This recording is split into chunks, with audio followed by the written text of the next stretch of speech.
Alright, what's great, y'all? This is Antonio Ortiz, aka Copycat the Great, and this is the We Are the Great Movement podcast. Today I have Shadow. Would you like to introduce yourself, man? Yeah, nickname is Sparrow. um, I'm a cultist mainly focusing in shamanistic healing. Awesome, awesome. So, what exactly, how did you get on that path? Was it self realized or? Well, go ahead and Um, explain it. it was a bit of a strange one. When I was 15, I was taken to learn Reiki, like Reiki healing, energy healing, and I spent a couple of years just sort of doing that for myself and for a couple of friends that were into this sort of thing. And after a good couple of years, I'd go dormancy. I didn't practice. I didn't even think or speak about any sort of form of spiritual life. And then just something clicked. I started like stones again. I started meditating again. I started being much more mindful of certain things, and then that itself started turned into practice. I started getting into spiritual things, which would include other things along the same lines. So it was kind of it's a little bit of a domino effect in a way. Yeah. So, ways, I guess you can call it sort of a calling or awakening sometimes. Oh Everyone yeah, like sees it, or everyone comes into it way differently and unexpected.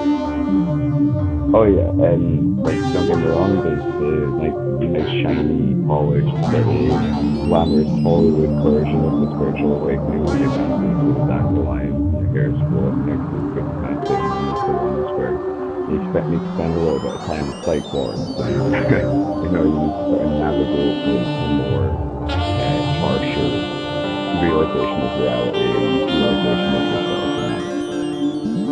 Yeah, I know what you're talking about, the unicorns and fucking light and love shit. Yeah, Yeah, I mean, don't get me definitely. wrong. I'd say that people that are sort of that way inclined with the realization of reality and existence and stuff, the ones that end up in the mental wards to talk about unicorns and stuff, it's I would say that it is just more the problem is they don't have the right lifeline, the right context, and it's kind of hammy for me. It's the same for me. It was not a fucking rainbow and beauty.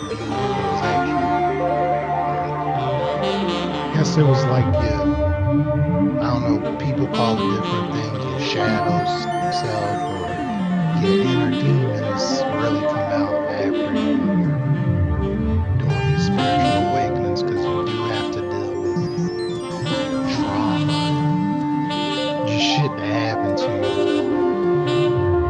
Oh yeah, definitely. When you go through shifts and changes in life, especially personal and spiritual, you really just spend a lot of time going, "Huh, I didn't realize that was hurting me," Yeah, and then you spend a couple of weeks or months or whatever sort of translating that and applying it and sorting that out and healing it.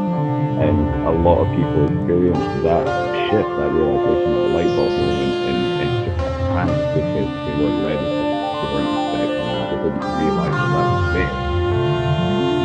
It's always you always get what you need, not what you want. Oh, definitely, definitely. So that brings me to if someone came to you for some kind of advice on how they should approach it, what what kind of advice, what would you tell them? Well, that's where the shamanic practice really comes in. It is more of a personal thing through shamanic guidance and healing.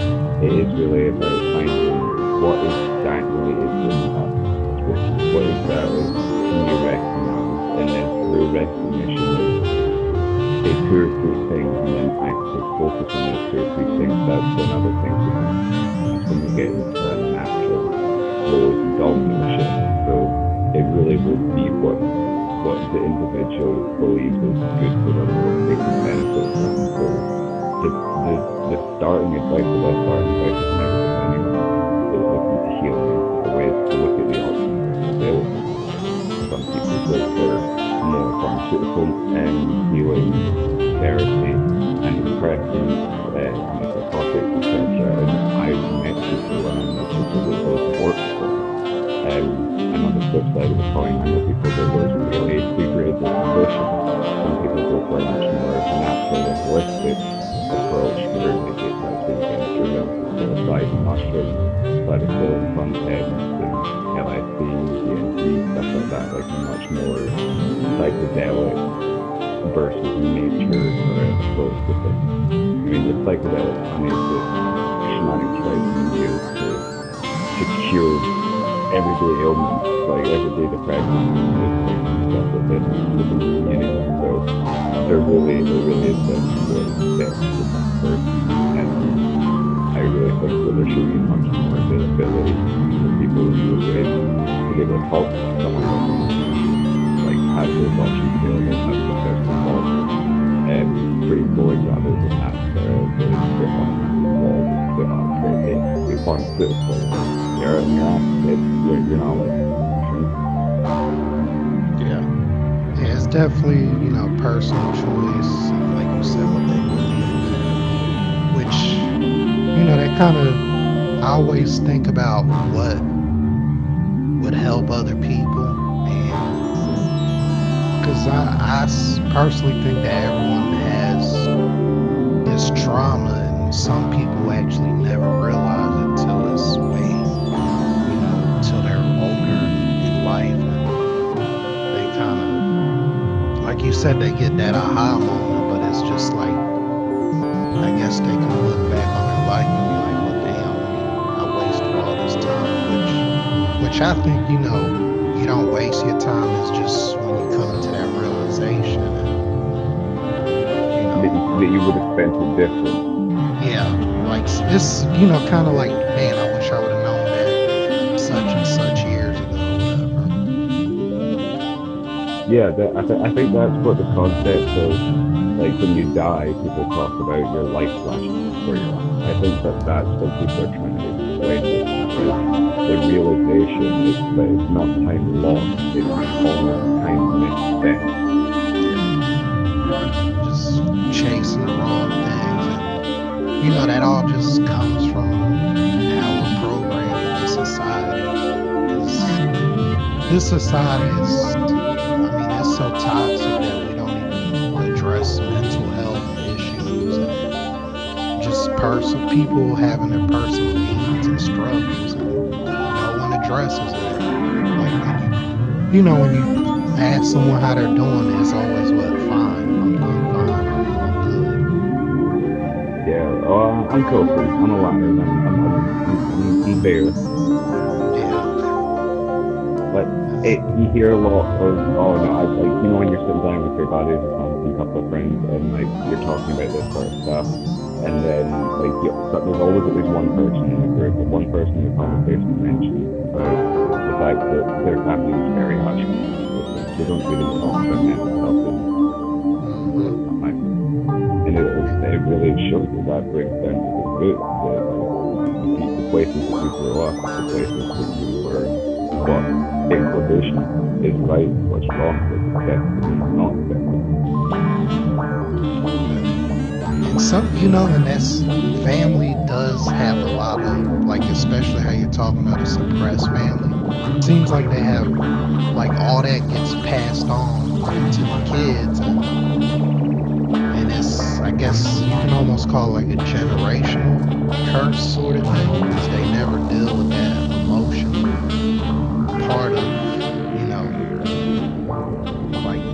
like I know people that say, their parents never really hugged them, told them they loved them, and when they would ask them that, they'd be like, well, I'm taking care of you, right? Yeah, like you're fed, you're clothed, right? It's Yeah. I do understand what you mean about like it's almost a generational, it's almost biological to the point of society impact in that way. It's like whenever you meet someone that is terrified of spiders or terrified of snakes, like some sort of phobia that is irrational but understandable, I always think, well, your parents, or at least one of them, must have freaked out every time there's a spider in the house. They must have. Yep. And that's kind of the thought that was the turning point for me personally with my fear of spiders. And now it's like now I enjoy keeping spiders just for pets. It's those kind of things, and it's that power that people struggle to realize. And it's that power that keeps chasing that ability to change things in relation to the past. Yeah. And cause like I said, and they never like you're like let's take example like my mother. Like she always had this overprotect. She was overprotective of me because my other brothers and sisters they died in a fire, and that's kind of natural to be overbearing and overprotective because you Yeah. lost your other children. Uh-huh. And I didn't, for a long time, I didn't really understand that. But at the same time, she herself has not dealt with that trauma in a healthy way at all. So, Yeah, like she went more for the fear and protect sort hmm of reaction. yeah. And, and it was points in my life where she was just like, what is it? It's that metaphor where you try to hold on to something so tight that it just squeezes out of your hand, sort of thing. Yeah, 'Cause- yeah, I understand. So, but yeah, and then okay, well, just we're talking about that, and I said generational curse. What Mhm. like, how do you feel about the Bible itself, and just how people interpret it, or how it's interpreted for us? The Bible, it's one of those. I mean, how many pages is the Bible? Like 300, 600, something like that. It's a big book. It's a big book, and if you edit it down, if someone took the time, I think it might have been done by some sort of uh, artist that's making a point. If you edit it down all the humanist way to describe it, like you must do this, you must not do that. Like you can only eat these certain things, you can only wear these certain things, you can only do these certain things, say these certain things. When you whittle out and you edit out all that human input and you take it down to the basic teachings of Jesus, like be good to the people that are next to you, be charitable, look after the people that are struggling. The basic fundamentals of being a decent person. But then those basic fundamentals are applicable in a sense of faith. When you add personal belief, when you add the sense of religion, that's when you add that sense of occupational organization. I remember when I was growing up and my mother was taking me to church. I'm sitting up in the back pew. I'm looking around at all these people get so excited every single Sunday to take money out and put it into this wooden ring with a satin cloth sock thing underneath it to catch the money. Everyone was so excited to put a fiver in, put a tenner in. It was almost like a game. It was like sitting in Las Vegas. Whoever can put in the most money, can you make the change jingle? Can you like show everyone that you're putting in plenty? And I noticed, I realized that after a while, it's not be good to your neighbor, be loving and kind to the people who are struggling, help the people with X, Y, and Z. It's no longer these pure moral loving teachings. It's you need to do this and you need to be this and you need to X, Y, and Z to be a good Christian. It's no longer being a good Christian it's being a good Christian is doing this. And that's just way too much like weight, that's way too much pressure, and I feel that's got away about a lot of things. So the Bible at its core is a very powerful piece of writing. Even though if you edit it down, it'll probably only be about 100 pages. But Yeah, it is a very powerful piece of literature if you to the most basic sense of of that description.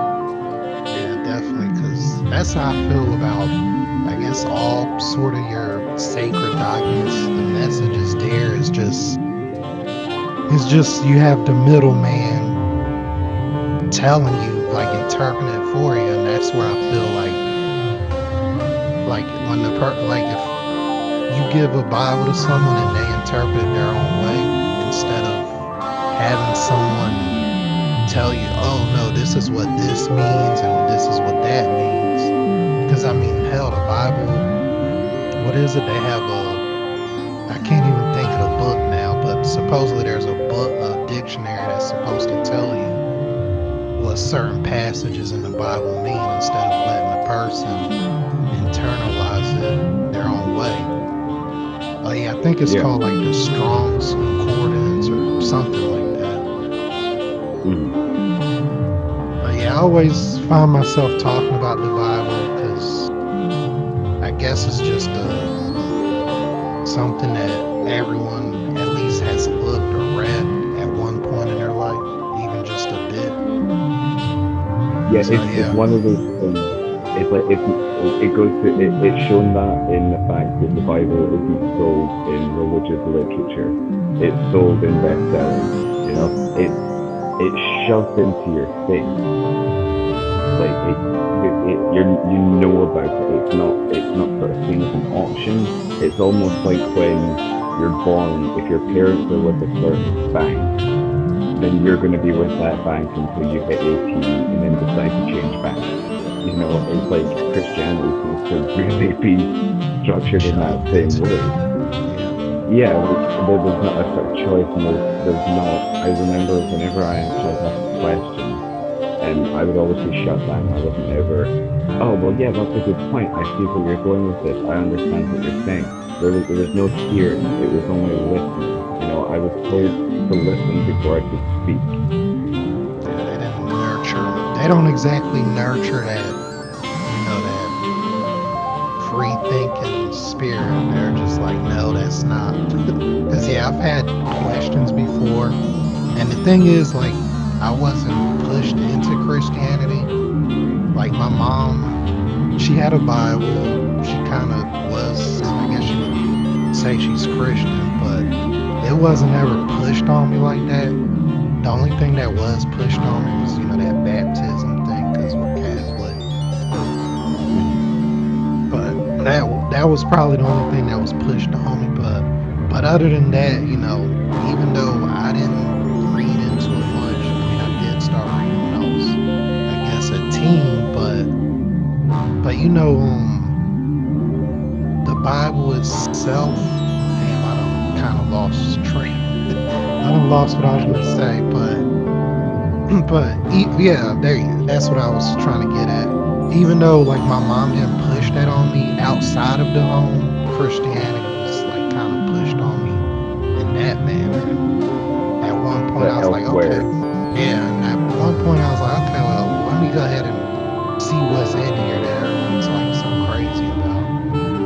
And kind of like how you say when I questioned it from another angle, no one like really got it, and they couldn't even answer the questions I was asking because there's things in there about what letting us make man in our image and the kingdom of what is it? The kingdom of God is within. Like there was certain things in there that I'm like, what does that mean? And when I asked someone, they didn't have an answer. And then if I went to a church, they're like, no, don't. I guess they kind of was like, no, that's not what that means, or this is, they try to give you this I guess this not message, but they give you their own interpretation. I guess was given to them by someone else. Like it's never yeah, like, it's let's never. look into it a little different. Yeah, Yeah, it's never. Well, I think that let's hear what you think in comparison to work out. It's always. Well, I was told this. yeah, It's yeah, very rare that you hear someone with that kind of religious background that says, "This is what I think. This is what I believe. This is what I understand." You know, a lot of people tend to just take the Bible as this is it, and this is how it needs to be. this is how we need to interpret it, and you are, it's just what on the face of how it is. And obviously, Christianity is one of those brilliant things where you can pick and choose. You can pick Yeah. and choose because the street preachers that are sitting there on their soapboxes in the middle of the city centre, microphones screaming, shouting all this stuff, preaching in the streets, they're wearing cotton polyester shirts with Jesus. They're Yeah. blending two fabrics, that's a sin. So yeah, I'm going to hell for having tattoos. You're going to be right there next to me, buddy. I hope the Levi's for worship. Yeah.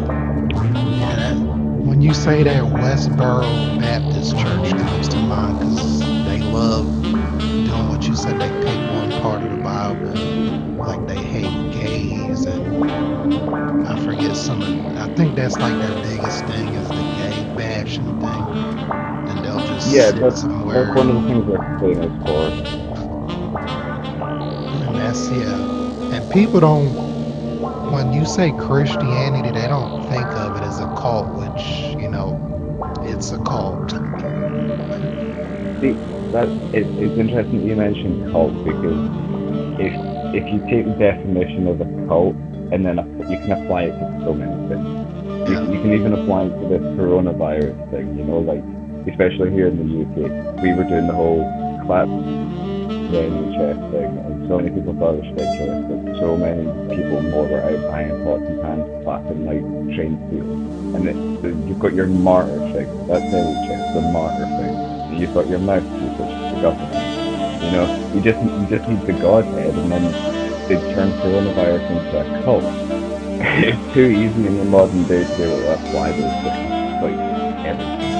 Yeah. Hell, our politics now are fucking turned cold because we just, well, not me because I see the bigger picture, but they have, our president is basically a cult leader, man, because the people that are into him are just, they're into him. Like it's almost like he's the next Messiah and shit, man. It's scary, especially from across the pond, because I'm seeing this shift in like the political eye, especially over here. Because before, like post Trump, Hmm. I mean Obama, there was a lot of chatter about Obama, but post Yeah. Trump, we didn't really care. Whenever you turn around to someone and be like, "What do you think about the American election?" It'd be very rare that you actually spoke to someone that had some sort of a thought or opinion past "I don't know" or "I don't care." But then Trump comes into it, and all these things is just domino effect: one, two, three, four, one after the other. People over here are talking about American politics just as much, if not more, than they're talking about their own home state politics, and that's the shift that I find most interesting. Like it's the amount of attention and the type of attention.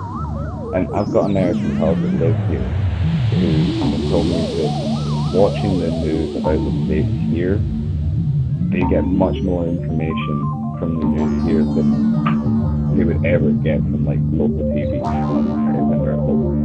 And I find that very interesting as well because that's how places like North Korea and stuff like that, with the propaganda and stuff presented to us. And I'm sort of sat thinking, this is propaganda. This is just a different type of propaganda because we've only ever been shown one thing, and that's from places like North Korea, dictatorship right there. And people just aren't recognizing it because they're only used to that one type of propaganda when the exact same tropes, the exact same tactics and moves are being used on them. People are just eating that shit.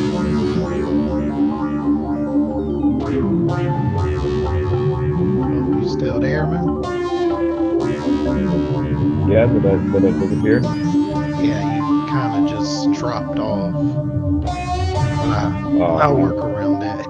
You're good. You got your whole piece in there.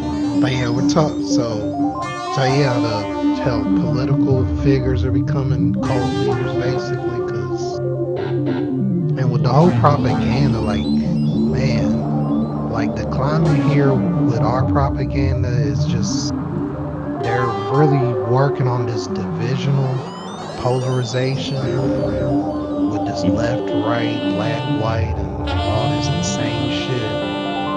And when I look at it, I see the whole core thing they're trying to do is they're trying to break up the middle class. They got everyone going at each other's throats, and I guess you can call it a sleight of hand tactic because they're like, look at what's going on over here, and then while we're looking on that side, they have all this other shit going on. See, that's why I think people should really start focusing in. I mean, yeah, it's good that certain things are being focused in, especially to the degree, and of course, certain things should be focusing on more.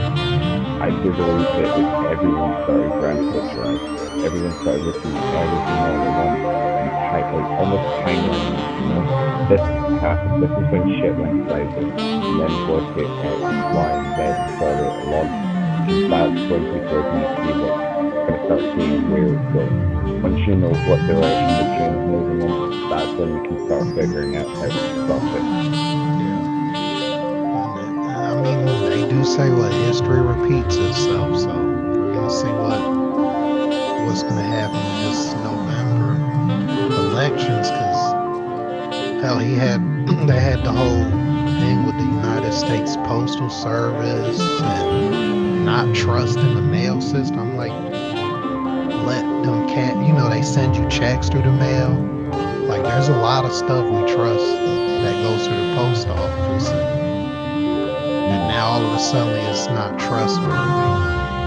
So yeah, they're hell. I'm almost thinking there's not going to be an election because some kind of emergency might come up. But I really but do. yeah, we'll I see. I really do believe that it is going the way of. It makes me think of when I can't remember which army was which, but two armies were facing each other. Both generals shouted charge, and neither army advanced, so the war didn't happen. You know, ultimately, people have this whole notion that it's this one person who's yelling charge that's causing X, Y, and Z, and they're right to a degree. They're right to worry about that and right to think and be concerned about that to a degree. But ultimately, it's the people who are running forward that are causing the charge. You can shout Yep. and scream all day long, but I ain't moving forward. That sort of mentality really needs to be brought forward.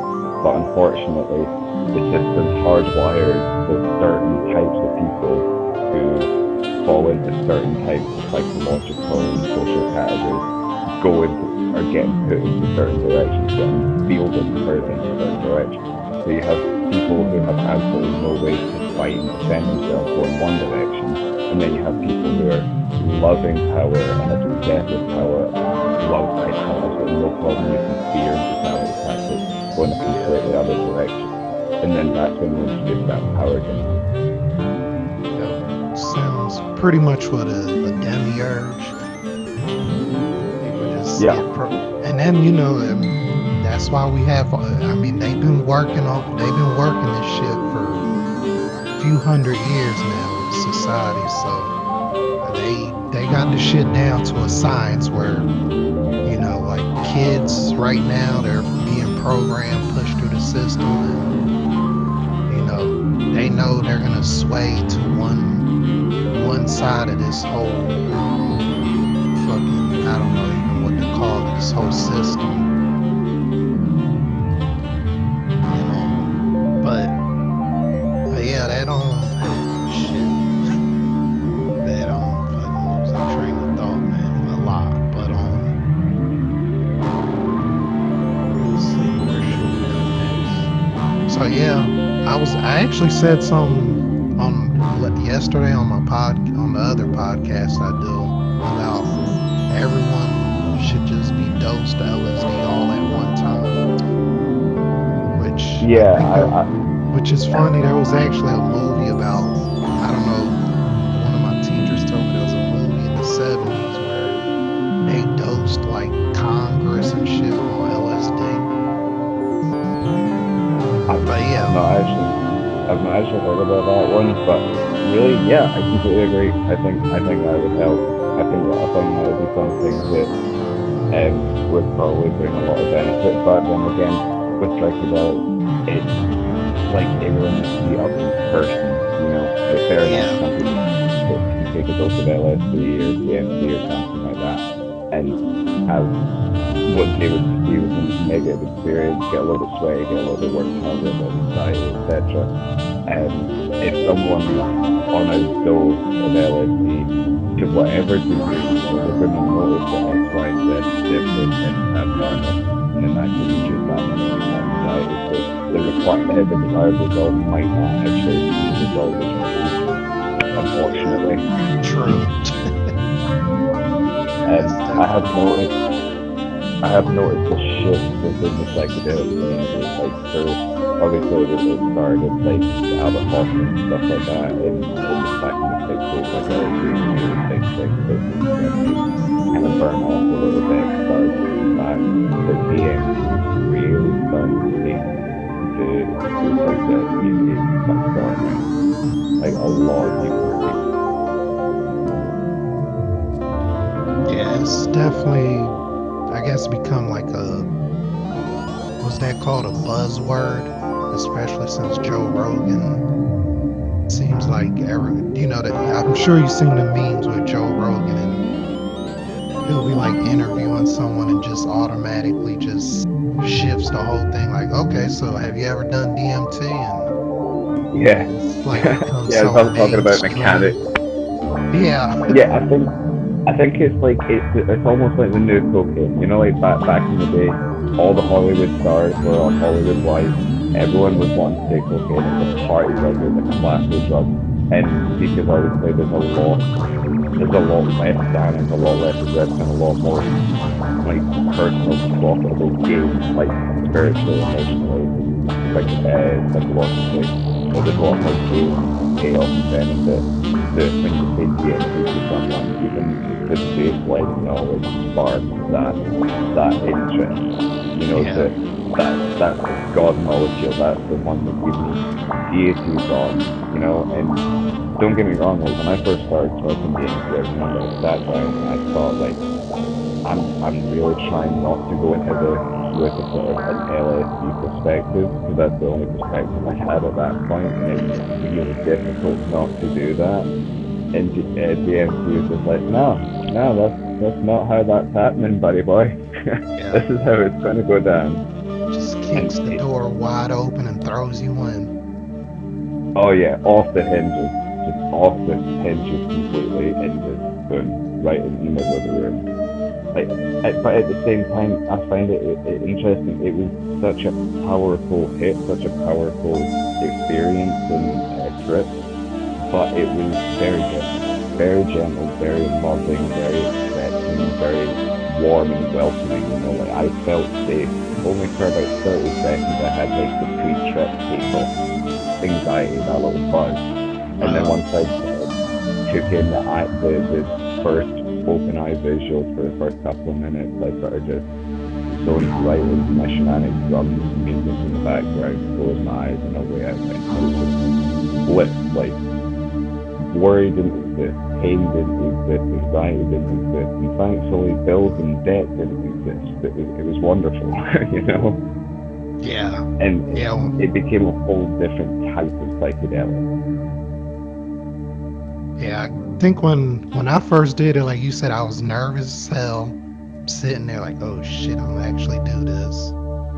And yeah, I hit it, and I do the hold. I was in a dark room, so I just I turned the light off after the hit and just kind of sat back in my chair, and yeah, Mm-hmm.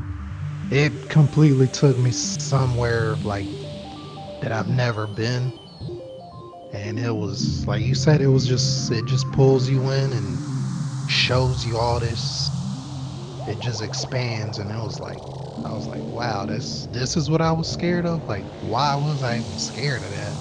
But yeah, Yeah, as far you as start being growing in an human, excitement.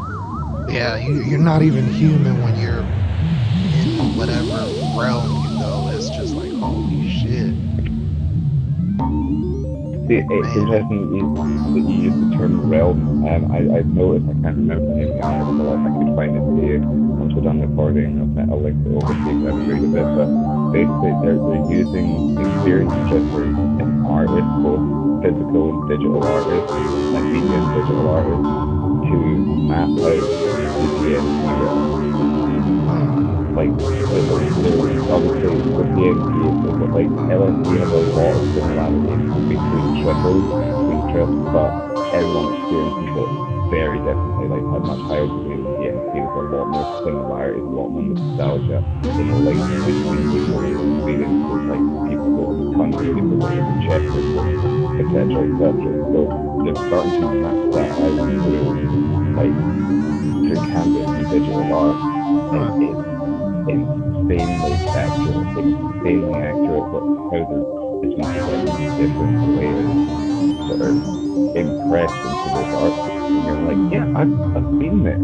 I know that place. Yeah, my DMT It's thing crazy. was seemed like checker, white and black. It was a lot of white and black. I remember that. It was just like a checker pattern, and these I seen these beings with these black and white masks. It was like I wasn't scared, but it was just like intrigued, huh, what is that? The beings are strange, aren't they? It's like you understand that it's the hallucination. It's the hallucination drug taken to this different realm, this different space.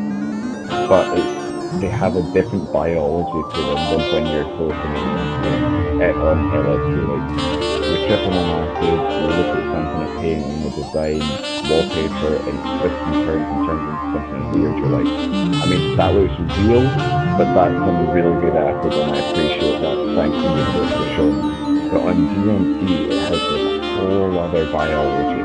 It's like it exists. I remember I met these blue beings, with these big, like, shining eyes, and I can see inside their head and kind of inside their neck and stuff, see like this physical biology, like veins, and when you move, the tendons in their neck turn with like how it would if they were actually physical beings. Like it's just a whole different level of psychedelia.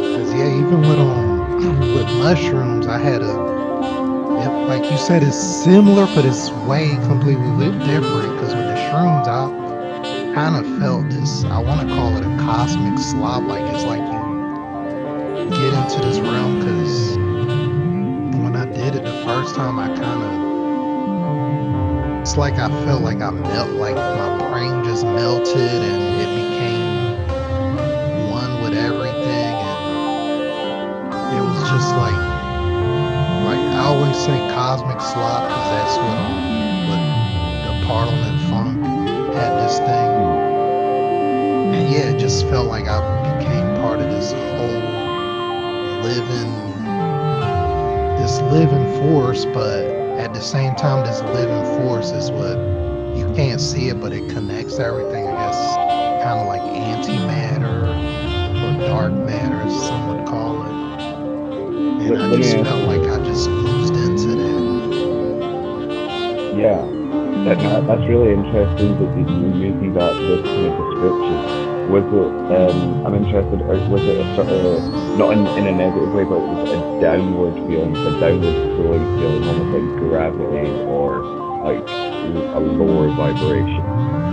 It, yeah, I would say it is because the whole time I was thinking about just I was thinking about how our whole society was, and it was seems like it pulled me down into it, and it was just kind of like consume, and it showed me like like like shit that I knew, but it showed me like society is all about the society you're in is like just basically telling me it's nothing but consumption and ideas, and none of it pulls you pulls you in correctly. It's I guess like you said, is a low vibration, but it kind of pulled me into that and showed me this illusion.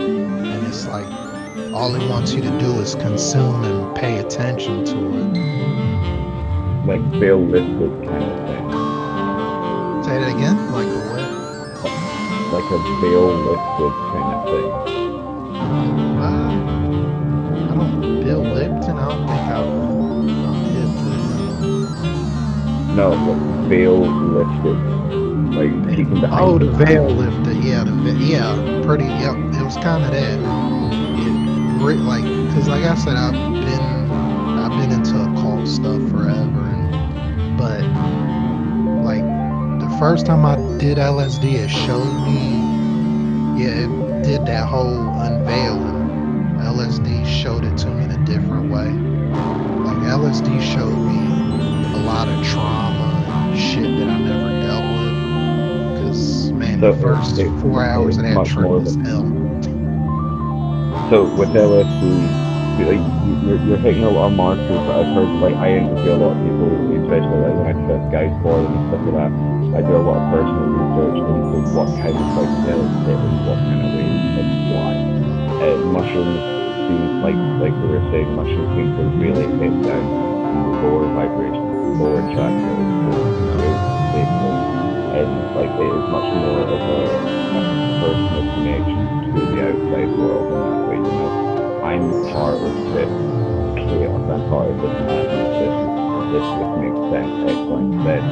Yep. LSD really brings on that personal introspective sort of I need to change this in my life. I am in pain because of this within inside me, and I need to deal with this trauma, etc., etc. And Yeah. that's one of the reasons I find DMT very interesting because it seems to choose where on the scale it hits. It does mushrooms and it does LSD. Wow. Yeah. Cause, but yeah, every time the DMT, I've done it twice.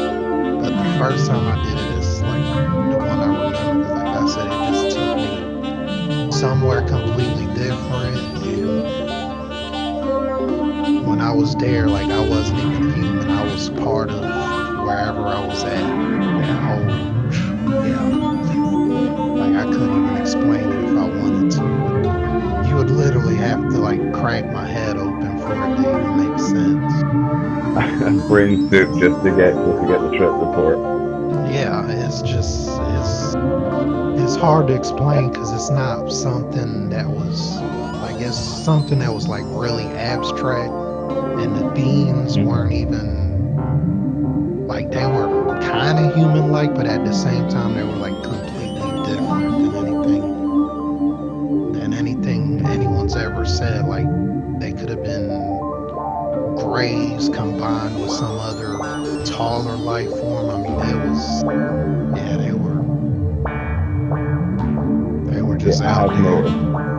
I have noticed that DMT really gives you that out of the box kind of trip, that out of the box psychedelia, and I do enjoy that. Like walking through the checkerboard or like seeing the weird maps that open in the mind and stuff. I really do find that interesting because that's first to take from a bit of inspiration.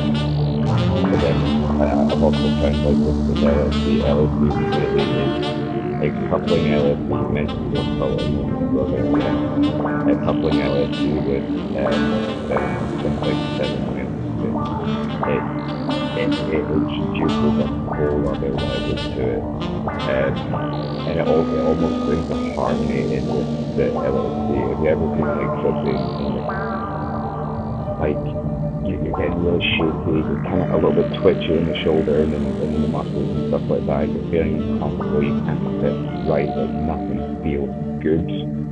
Uh, yeah, I kind of Like got a yeah, I got this effect where it was like I started feeling my human body more than I usually yeah, do. yeah. That's because obviously through different understandings, like at the core of it, your soul, your like your energy, your vibe, whatever people want to call it, your soul is like it's four dimensional, it's five dimensional, it's from a higher dimensional plane of consciousness. This is just temporary incarnation. This is just the physical incarnation. This is like real world hands-on learning, so to speak. So when Yeah. you take LSD, being an ethereal being, you hit that point of physical uncomfortability. That's why you hear a lot about people like see people looking at their hands, and fair enough, it's fun. It's fun to get trippy and look at your hands wiggling and go, fingers are weird. But yeah, dude, like fingers are weird. You're not used to having fingers. The last time you died and entered spirit, before you incarnated, you'd been up there in the fourth or fifth dimension for the last 300 or 400 years, just mulling over your last incarnation. Like you're still got amnesia. You don't have a solar body created yet. You're not remembering stuff, so fingers are going to be weird to you. Yeah. Yeah, that's I always find that weird on the LSD. It's just like it's like, man, I'm actually like flesh and bone, and it's like a biomecha thing, and you really feel like when would stand up, you can just like feel your knees and your back and shit, and it's like, man, I'm really like what the Yeah, like but I question to myself on LSD, like, man, where did the time go? Where am I? What am I doing sort of shit. my And my favorite thing that I've ever said to myself is I stood up and I'm just standing there staring. I think I've stirred that coffee about 1,000 times, and I've just been like meditating into that water. And I'm like, wow, I'm standing. And that was just like the greatest thing right now. Like at that point, I couldn't get past the concept that I was physically standing on my legs. man, yeah, yeah, my the one I always remember is the where did the time go? Because I'm like I started looking in the mirror. I'm like, holy shit! That the whole thing was like, where did the time go? And that was just so weird. And I was talking like Spanish the whole time. Like it was like I didn't even know English anymore. Understand that in a reader sort of sense. Through my shamanic work, I speak to my spirit guides quite a lot. I have an open connection to them, and sometimes, like obviously, the universe doesn't speak in English. The Yeah. universe speaks in energy, and it's difficult to translate a feeling into the English language, which has so many words but so little to express yourself. So when I'm on acid, I find myself just saying like 4 or 5 words, and I feel like I'm just grunting at people like some sort of Neanderthal that found a mushroom for the first time. Yeah. And now, yeah, when I do the LSD and mushrooms or anything, I try to, go within more, man, because when you're looking through those when you're on those drugs or whatever, you kind of get different goggles, and interpreting the outside world almost becomes like alien or something. So I'll just Do try you to ever go get that? within. Do you ever get that sort of after effect? Like it's like the last hour or the last 2 hours or something of your acid where you're just about to come down and get 100% done with it, 100% clean. And you look at the wall and it doesn't wiggle, it doesn't freeze, it's not waving, and you're like, huh. I mean, obviously it's not going to look the same, but it's shit now. Yeah, and I always find like I don't I don't know, like I just when I'm coming down, I'm just like, man, I wish that would just last a little longer, or I wish I can go into that at certain points throughout the day, which have been looking that up. Supposedly you can do it with a lot of with these breathing techniques, but Yeah, and that well, that in itself, you have to do a lot of practice to get the effect. But the breathing technique that's interesting. You should mention that because I use that sort of thing to extend my trips. I've managed obviously for instant DMTs only a 30 minute, 40 minute trip. I ride my DMT trips for about an hour and a half before I completely fade off and I get completely sober and back to reality again. You just lay in your bed at night and like right before you go to sleep and then right before you wake up, just do like 10 long deep breaths in and out of your mouth, and then 5 short deep breaths, short and quick. It's called shamanic breathing. Just having that, and then once you incorporate that into your daily work, your daily routine that way, you can hmm, incorporate it into your trip. So if that's the you can like go through a peak essentially, have that big mad like heavy energy psychedelic moment, and then half an hour later, once you've calmed down, you can bring it back. You can bring yourself back up to that higher vibration. definitely something I'm gonna have to try. I was thinking about that at one point, besides the DMT thing, but I was like, shit, I need to do some shrooms and do some of the breathing work. So yeah, I've had that thought. I didn't get to it. I did some meditating, but I didn't practice. I didn't do the breathing techniques because I know there's a Tomo one, and then like you said, the shamanic one. I actually seen a video where the guy shows you how to do it with the fast, deep breaths and stuff. So yeah, that's and I did like do that when I got something out of it. So, but yeah, like you said, I've been working on just doing those exercises, like you said, in the morning and at night, because it's supposed to give you clarity throughout the whole day, man. Helps you. From what I'm starting to pick up now, it helps you make the right decisions when you're just in your regular life doing your, doing your little mundane shit.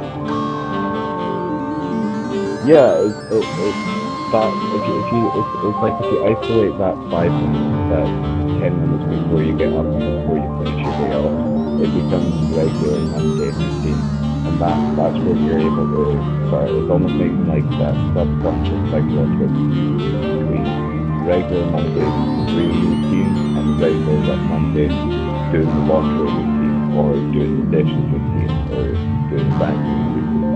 That's like that's what people talk about, like daily meditation, when you can turn anything into a form of meditation and just have making your actual meditative breathing part of your mundane routine is really really fascinating. Yeah, it kind of gives you that like connects you and get like I said, I think it's called stoicism that I was looking at, and it was talking about making the right decisions within your walk in life. So yeah, that's definitely interesting, man. And like Yeah, and as we were talking before, this yeah, if this was some kind of curriculum that could be shared to society, I mean, it would definitely help a lot of things in our world oh right yeah, now. kids should really. I've always thought kids should really have some, like, I mean, we get at least in the UK. I'm not sure what they call it in the States, but in the UK we have it's like social education, social moral or social and personal education, and that's like obviously that includes sex education, that includes like drugs education and stuff like that. But general like self love, self appreciation, self care, self encouragement. Like for instance, you always hear people saying, "Oh, I can't draw, I can't sing, I can't dance." Like those are things that humans do. You know, Yeah. sheep make the noises that they make and do the things that they do. Goats do the things that they do, make the noises that they make, and it's the exact same as humans.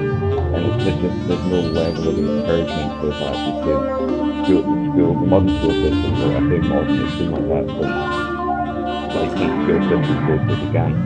It's set up for factual, it's set up for structured work. Like, you know, you stand up and go to the bathroom, you stand up and eat when a certain bell goes. You're told what to do, when to do it. You ask for permission to come in at a certain time and leave at a certain time. You're wearing the exact same uniform, all this shit.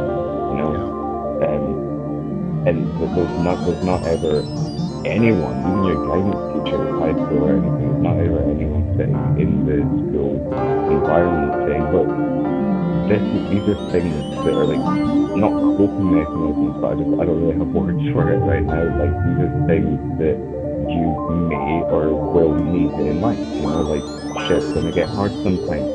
Here's some shit that's threat. Here's some options to help you in ways that you can help yourself. I know you don't have to wait until you've hit bedrock. You don't have to wait to exactly explode. That's a really good way of putting it. Like so many people, and I used to do it, man. I'm 24 now, and when I was a teenager, I was an angry kid, man, and I didn't even know why. And no one had really even sat me down and been like, "Yo, why are you angry? Why are you upset? Why are you hurt?" You know, and eventually I had to do that myself through psychedelics. And yeah, there's no one in schools that are doing that for kids, and that's not even thought of in the curriculum. But for some reason, people who are never going to need anything more than basic rudimentary math and English are learning geometry and trigonometry when they're like 50. For what? What are they going to use that for? Exactly. It's nothing. It's just basically just what farming us to go work somewhere. Yeah, if you can apply to these six things. Oh, what about a seventh thing? There is no seventh thing, Charlie. Choose one of the six. Yeah. Like it's and that's a sad thing. They should really like encourage kids, especially like anything that you want is very attainable. Like even people naturally talented to things, it's still, it's still a skill set that anyone can learn. And they that's my biggest issue. Like you don't tell people, or we don't tell people enough that they can do whatever they want. It's just are you willing to, you know, discipline yourself to learn it? Because after you learn that, it's almost like driving a car. Like right now, I can get in Exactly. a car and Can't drive it lose it. so easily, and everything's mechanical. Like I don't even have to think about nothing. That Yeah, like can, you just know I'm driving a car, and you just yeah, do it. yep. You See, can well, do that with the music and that's the very drawing. point. Well, that's the very point with it's interesting that you say driving because you can learn to drive. There's courses to learn to drive. You can learn to paint because there's courses to learn to paint. You can learn to Mm, sing. You can learn to dance. You can learn to build houses. You can learn to build airplanes. You can learn all this shit. If there's a college course or a university course or a job, like if there's people doing it, then you can learn to do it.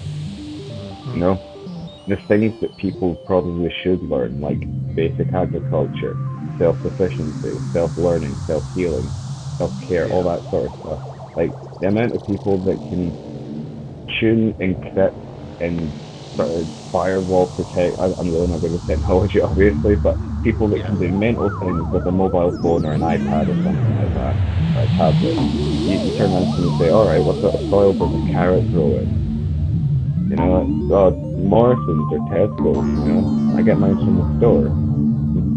They don't know basic things, like basic human things, yeah. And but they can access them. It's all Facebook. it's a disconnect from just shit that we should know. Because I always compare society now to the ancient world. And when I say ancient world, people don't think about like how they built certain things. And I I believe they obviously knew something we didn't know that we disconnected from a long time ago. Well, yeah, I mean, even down in Africa, in the Aboriginal Cape Hills, the ancient Aboriginal Cape Hills, there's like molecular structure, blood cell structure, red blood cells, constellations, like microscopic knowledge, things that they would need certain equipment for, but they had knowledge of it. So that would have had to have come from somewhere, from some point, from some direction, whatever different beliefs might be. It might be up, it might be down, it might be somewhere next to them. Personally, I subscribe more along the Atlantean, Sumerian, Nepal, sort of like the worldly Thoth that a lot of people know the name Thoth from ancient Egyptian mythology. Thoth was much more of a physical being. Um, like he was a channeler, he was a worker in this sort of sense. He was deriving some consciousness in the desiring warfare direction. And then World War II happened, we got our doomsday plan, and we all got distracted and stupid. That whole, what is it, industrial revolution mindset kicked in. Yeah, it was like the discovery of fire. The discovery of fire was positive. The discovery of burning coal and making big heavy metal things move and go bang, negative. It's like we should have stayed in the fields and the forests. Once we were able to make things move by themselves, make things explode by themselves, etc., etc., that's when we started changing friendships because nobody's interested in sitting out in the field when you can ride a train to the other side of the country. That's never been done in human history before. Oh, wow. Humans are easily distracted creatures. Yeah. And hell, even now. weird we live in this age where we can get any information we want, but yet people are still following and just, following the systematic curriculum instead of looking outside of it. Because I always compare that to like entrepreneurs and people that can see the bigger picture. They always look outside and they look for information that can better us, as a whole. And we still, and those people get ignored, or half the time when they get like ridiculed just for thinking something different. It's human laziness. It's one of the main downfalls of the human condition. Human laziness. It's like you were saying it right now with the coronavirus thing. People are arguing the case of wearing a mask when it's my right not to wear a mask. You're encroaching, it's like, right, well, you're doing everyone else a problem. I know a buddy of mine that medically, like he's medically signed off for not having to wear a mask because he's got like lung and breathing issues, like bad. But when like he chooses specifically which days he goes out based on the days how strong his lungs are feeling. If his lungs are strong enough on Monday, for instance, to wear a mask, he'll go and get his milk and bread and stuff like that day, because then he can still at least act considerably to other people. When then there's people that are going into like restaurants and pubs, and then when people are asking them, can you wear a mask? I know people that are getting called every name under the sun, getting their Facebook page slandered, cancel culture mobbed out to get them. It turned into this, like people are taking this almost as an opportunity to be angry, an opportunity to shout, an opportunity to fight with people. I mean, within the first 3 or 4 weeks of lockdown, I had a 45-year-old man wanting to have a fist fight with me at the play park in front of his daughter because my dog took a shit in the park. It's like it's almost feeling like forced madness. Like people are choosing this tale that they're creating. Yeah. They're pretty much taking it upon themselves to just I don't know. It's insane.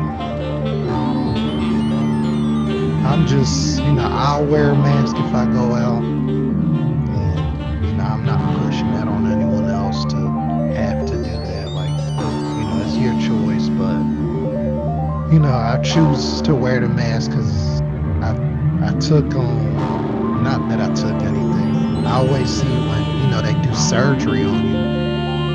When they go do surgery on you, they're not, they wash their hands or wear a mask. They're pretty covered up because they're not trying to push air fucking shit on you, especially when they have, your chest or some shit open. Yeah, like they have like nursings and stuff. Actually, they go and do their scrubbing up, and then they have someone else, like a surgical assistant, to put these things on for them. Like they walk about with their hands up and shit like that. Yeah. They go to those sort of lengths, and then the people that can't even jump to the local store to pick up bread and milk without causing a massive food and having to be especially funny about it. Yeah, I mean, I've covered that before. I'm like, if you don't like that, go to another store that will allow you not to wear a mask. Like, you're not a martyr. You're not doing nothing by going to Walmart and fighting with those people that, hell, they don't even get paid that great for you to be fighting with them. They're not there for that. Like, just, it's their property. Exactly.